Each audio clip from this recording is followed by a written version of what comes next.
Hello students, आज हम फिर से बिजनेस स्टडी क्लास 12 की नेक्स्ट चैप्टर स्टार्ट करेंगे। इसका नाम है प्लानिंग। तो first of all, what is the meaning of the planning. यहाँ पे मैंने एक पिक्चर डिक्टेट की है। इस पिक्चर में मैंने दो चीज़ें दिखाई है। First is what is our present position, और प्लानिंग के थ्रू कहाँ पहुँचना चाह रहे हैं, यानी कि फ्यूचर हमारी सिचुएशन कहाँ है, कहाँ पे फ्यूचर में हम पहुँचना चाह रहे हैं। इसके बीच की जो एक ब्रिज होता है, जो एक गैप जिसको फिल करता है, वो होती है हमारी प्लानिंग। तो प्लानिंग के थ्रू चाहे वो गवर्नमेंट ऑर्गेनाइजेशन हो, प्राइवेट ऑर्गेनाइजेशन, स्मॉल बिजनेसमैन हो, बिग बिजनेसमैन हो, सभी की रिक्वायरमेंट होती है कि वो प्लानिंग के थ्रू अपनी, क्योंकि सबका ड्रीम क्या होता है, सबका ड्रीम यही होता है ना कि अपनी ज़्यादा से ज़्यादा को सेल को इन्हांस करना, प्रॉफिट को हाई करना, सक्सेसफुल बिजनेस करना, कि हमेशा वो अपने फ्यूचर के बारे में सोचते हैं कि प्रिडिक्शंस करते हैं कितना अच्छा काम हो सकता है, कितने अच्छे काम के बिहाफ पर हमें ज़्यादा प्रॉफिट हो सकता है। तो they decided what to do, how to do, when to do, और इसके लिए वो क्या करेंगे, दे डू द प्लान। फिर से बोल रही हूँ, ध्यान से सुनिएगा। To decided what to do, how to do and when to do, the businessman decided to do planning. Businessman planning करना शुरू करते हैं, या एक और लैंग्वेज में हम कह सकते हैं कि पहले से ये सोचना कि क्या काम करना है, कब करना है और किसके थ्रू करना है, यानी कि कौन इस काम को करेगा, ये सारी चीज़ें हमारी प्लानिंग कहलाती है। तो प्लानिंग मीन्स किसी भी बिजनेस को एक प्लेस से फ्यूचर में कुछ समय के बाद हम अपने काम के अकॉर्डिंग, अपने कैपेबिलिटी के अकॉर्डिंग कितना इन्हांस कर सकते हैं, कहाँ पे अपने आप को फ्यूचर में देखना चाहते हैं, दैट्स कॉल्ड द प्लानिंग। एक ऐसी सिचुएशन, एक ऐसी चीज़, वो हमारी प्लानिंग कहलाती है।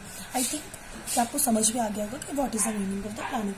सिंपली लैंग्वेज में हम प्लानिंग ऐसे प्लानिंग को यही बोलते हैं, क्योंकि हम अपनी रूटीन लाइफ में भी ना बिना प्लानिंग के कोई काम नहीं कर सकते। जैसे एग्जाम्पल के लिए हमें प्लानिंग करनी होती है, मॉर्निंग में उठते हैं तो स्कूल भी जाना है, तो उसके पहले हमें प्लान करना होता है कि इतना टाइम हमें इस चीज़ के लिए लगेगा, इतना टाइम हमें वॉशरूम जाने में लगेगा। वो सारी चीज़ें हमें डिफाइन करनी होती है, तभी हम एग्जैक्ट टाइम पर स्कूल पहुंच पाते हैं। बट उसके लिए भी हमें सबसे ज़्यादा एक और इम्पॉर्टेंट प्लानिंग में होती है, जो मैंने यहाँ पे मेंशन किया है, बट आप नोट कर लो, टाइमिंग। हर एक सर्टेन टाइम के लिए भी प्लानिंग की जाती है, क्योंकि बिना टाइम के आप प्लानिंग अपनी प्रॉपर नहीं बना सकते। इसी तरह ऑर्गेनाइजेशन में एक सेशन की पूरी प्लानिंग की जाती है। जैसे सेशन कंप्लीट हो गया, एक ईयर का टारगेट हमारा कंप्लीट हो गया, इसके बाद दूसरी प्लानिंग की जाएगी, उसकी प्लानिंग और बढ़ाई जाएगी। ये तो हो गई टाइमिंग की बात या प्लानिंग की बात। अब नेक्स्ट हम देख लेते हैं कि what is the feature and natures of planning. तो first is planning contributes objective. Planning हमारी ऑब्जेक्टिव की तरफ हमें ले जाती है। ऑब्जेक्टिव जो भी हमने ऑर्गेनाइजेशन का गोल डिसाइड किया था, जो भी हमारे ऑर्गेनाइजेशन गोल्स है कि हमें इतना अचीव करना है, इस 5 साल में अपने सेल को इन्हांस करना है, चाहे अपने बिजनेस को इन्हांस करना है, तो वो हमारा ऑब्जेक्टिव है ऑर्गेनाइजेशन का। और प्लानिंग हमें क्या करती है, उस ऑर्गेनाइजेशन के ऑब्जेक्टिव की तरफ ले जाती है। Second, primary function. Primary function क्या है, क्योंकि अभी मैंने डेफिनेशन बोला कि थिंकिंग इन एडवांस, हमें काम करने से पहले ही सोचना पड़ता है कि क्या काम करना है, कैसे करना है, किसके थ्रू करना है। तो इसलिए क्या है, ये प्राइमरी फंक्शन है। Third, pervasive.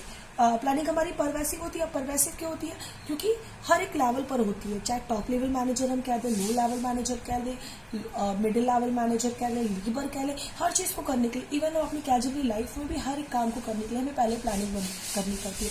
अगर हम अपने सिलेबस को कंप्लीट करना है, चैप्टर को कंप्लीट करना है, तो भी हमें प्लानिंग के थ्रू ही काम करना होता है। तो प्लानिंग इज परवेसिव। फिर नेक्स्ट है हमारा फ्यूचरिस्टिक्स और forward looking. Futuristic and forward looking का प्लानिंग, हमारी जो भी चीज़ें हैं वो आगे के लिए हम प्लान करते हैं, कभी भी हम पीछे के लिए प्लान नहीं कर रहे होते हैं। जो चीज़ें हमें फ्यूचर में चाहिए होती है, यानी कि हमेशा फ्यूचर के लिए हम अच्छा सोच के ही पहले से प्लान करने के एडवांस लुकिंग करते हैं कि हमें क्या काम करना है। तो planning is futuristics and also forward looking, आगे की तरफ हमें सोचने के लिए बताती है। Next, planning is a continuous function. Planning का फंक्शन ऐसा है जो कभी भी खत्म नहीं होता है, ये हमेशा कॉन्टिन्यू कैसा जाता है, ये चलता ही चलता जाता है। एक चीज़ के लिए हमने प्लानिंग कंप्लीट की तो फिर दूसरी चीज़ के लिए प्लानिंग शुरू हो गई। तो प्लानिंग एक ऐसा प्रोसीजर है जो कभी भी खत्म नहीं होगा। इसके बाद है हमारा डिसीजन मेकिंग।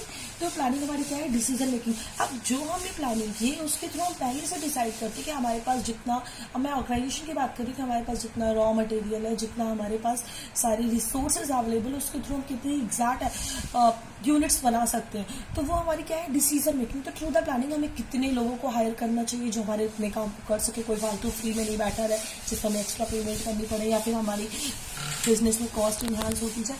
तो वो सारी चीज़ों के लिए हमें क्या होता है, ये हमारी डिसीजन मेकिंग, हम डिसीजन थ्रू द प्लानिंग पहले से डिसीजंस ले सकते हैं। And last is planning is a mental exercise. Planning सिर्फ और सिर्फ माइंड में होती है। तो प्लानिंग करने का हमारी कैसी है, प्लानिंग हमारी मेंटल एक्सरसाइज, यानी कि प्लानिंग करने के लिए हमें अपने दिमाग पे जोर देना पड़ता है कि पहले क्या चीज़ें रही है या पिछला हमारा क्या चीज़ चल रहा है और आगे हमें कितना बढ़ना है, उसके अकॉर्डिंग क्या चीज़ों में चेंजेस करना पड़ेगा। ये सारी चीज़ें हमारी प्लानिंग में आती है। और ये हमारी, तो ये स्टूडेंट्स हमारे फीचर्स एंड नेचर्स हो गए प्लानिंग के। अब नेक्स्ट टॉपिक है हमारा इंपॉर्टेंस।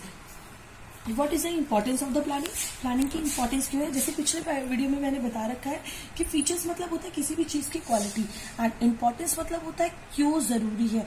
और एग्जाम में प्लानिंग से रिलेटेड कई बार केस स्टडीज आती हैं। तो फर्स्ट है हमारी इंपॉर्टेंस कि प्लानिंग प्रोवाइड्स डायरेक्शंस। प्लानिंग हमें एक रास्ता दिखाती है।